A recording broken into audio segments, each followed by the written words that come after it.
ભાવનગર જિલ્લામાં કમલમ ફ્રૂટની ખેતીમાં વધારો થયો છે। ખેડૂતો કમલમ ફ્રૂટની ખેતી કરી લાખો રૂપિયાની કમાણી કરતા થયા છે।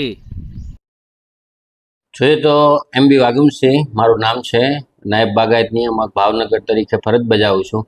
ખાસ કરીને જોઈએ તો ડ્રેગન ફ્રૂટ એટલે કે કમલમ ફ્રૂટની ખેતી છે એ ભાવનગરમાં ખૂબ જ સારી રીતે થાય છે અને લગભગ 101 હેક્ટર જેટલું વાવેતર ભાવનગર જિલ્લામાં કમલમનું થઈ ગયું છે।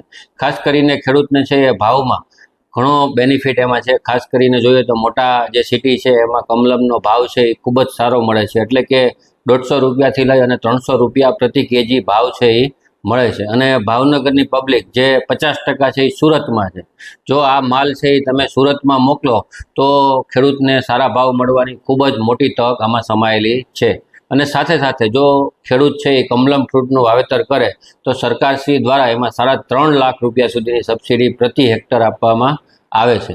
જો આવી ખેતી કરવા કોઈ ખેડૂત ઈચ્છતા હોય તો એના માટે એને આઈ ખેડૂત પોર્ટલમાં અરજી કરી અને આ સહાયનો લાભ લઈ અને કમલમની સારી એવી ખેતી કરી છે અને સારો ભાવ પણ એમાં અત્યારે મળવાપાત્ર છે।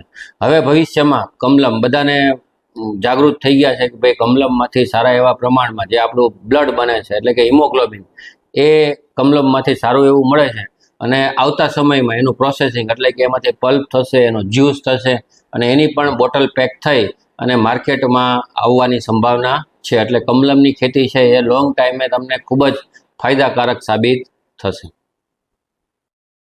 ભાવનગર જિલ્લામાં ખેડૂતો પરંપરાગત ખેતી છોડી અને પ્રાકૃતિક ખેતીની સાથે હવે સૌથી વધુ બાગાયતી ખેતી કરતા થયા છે અને બાગાયતી ખેતીમાંથી લાખો રૂપિયાનું ઉત્પાદન પણ મેળવી રહ્યા છે। ભાવનગર જિલ્લો એ દરિયાકાંઠા વિસ્તારનો જિલ્લો છે। આ વિસ્તારમાં કેળ, ડ્રેગન ફ્રૂટ તેમજ નારિયેળીનું સૌથી વધુ વાવેતર કરવામાં આવે છે।